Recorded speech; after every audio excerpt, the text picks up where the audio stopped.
At this point, let me go right into some of the comments that Rabbi Miller made on this very sensitive topic.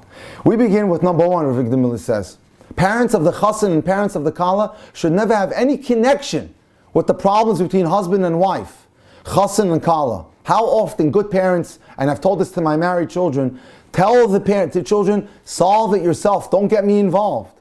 It's absolutely critical, unless there's some real tragedy taking place in that marriage, or real toxicity. That means it's a fatal error for a woman to confide in her parents that her husband mistreated her, that he did something bad to her. She should never tell her parents, and she should not tell his parents what his wife did against him. This is the cause of many divorces.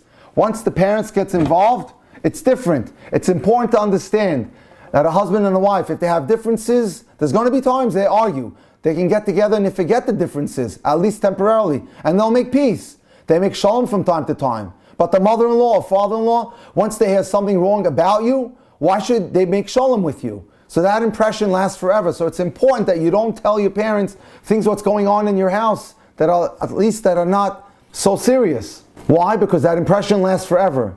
It's a pagam, a defect that you can never repair. They may be nice people, the in-laws. They may not say anything, but now you put it into their minds already that your husband is not a good guy or your wife is not a good girl. I cannot emphasize the importance of that principle. When it comes to discussing your marriage, never talk to your parents about your marriage. You can go to a Rabbi or a Rebbitzin or a mentor or a therapist, a person that's God-fearing, but don't get your parents involved. Unless you want to tell them Chaim is an excellent husband, that's the best you can say. Or Sarah is a good cook, she's a wonderful balabusta, that's all you could say. Watch your words. It's of the utmost importance. Keep that in mind, the Rabbi Miller teaches us. You don't breathe the slightest hint to your parents that you're dissatisfied. That's the beginning of the most serious results, chas v'shalom. Here's a case, a couple the Rabbi cites. They have their ups and downs in marriage. They fight sometimes. He's not perfect. She's also not perfect. I know them well, the Rabbi says. I dealt with them, but still, who's perfect? And they can get it together and become old and have grandchildren, take their children to the chuppah, and can take their grandchildren to the chuppah. What did this girl do who was married? She started confiding in her parents, and her parents became like fire. And they joined in the fray. They came into the picture, and now when parents say something to a son-in-law or daughter-in-law, you should know what that means. That means that it's all-out war. And now we have issues, and we have court, and we have Beis Din involved, and lawyers, and money that's spent, and the nerves are frayed, hearts are broken. It's a terrible thing, the Rabbi writes. And the children seeing what's taking place, it's a tragedy, because now they see mommy and tati fighting. I just had a case today with someone overseas who hasn't seen his kids in 6 years because of a horrible divorce, because of the parents being involved.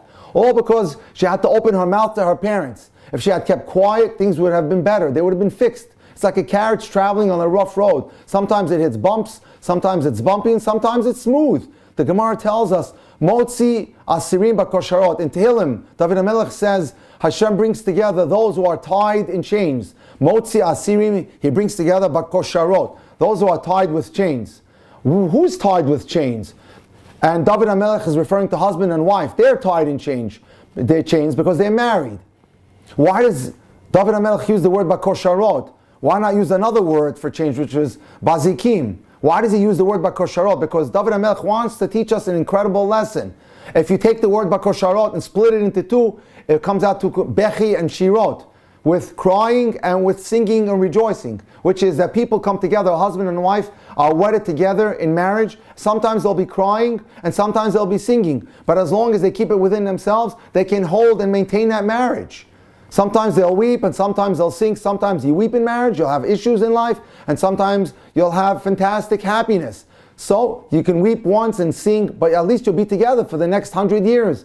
And you'll raise your children and marry off your grandchildren, have a good name, and be buried together in the same cemetery, and get Olam Haba side by side. So sof kol sof, if they have sense, every Rosh Hashanah, he goes to shul and he says a little bashfully, I'm so sorry, Chani, for what I did to you. And she accepts his apology and she says the same thing to him, and it's forgotten. And that's it. And they both apologize to each other, and now Hashem cleans the slate because they apologize to each other. But if you complain to your father or mother against your husband or your wife, there's no shalom. It's forever and ever. They'll hold it against you. And on Rosh Hashanah, when they stand in Shemona Esrei and say, Rabbanu Shalom, my poor daughter, my son-in-law treats her miserably, or my poor son, my daughter-in-law treats him miserably. And they shed a tear, and now what happens? Accusers who are black angels, take those tears to Hashem. Hashem doesn't want to see any human being suffer, so he goes in there and he says, what's going on with this marriage? It's a terrible thing if someone weeps a tear.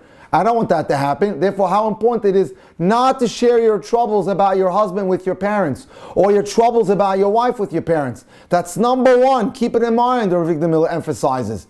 Write it on the tablet of your heart. You can't write it in your house because your father-in-law will see it when he comes in, or your mother-in-law will see it. Imagine it's written on the walls. Okay, that you have to be very careful. Besides, it's mostly shame to speak against your husband or your wife. So it's important to be careful not to speak anything bad about your marriage to your parents, or God forbid to your parent-in-laws.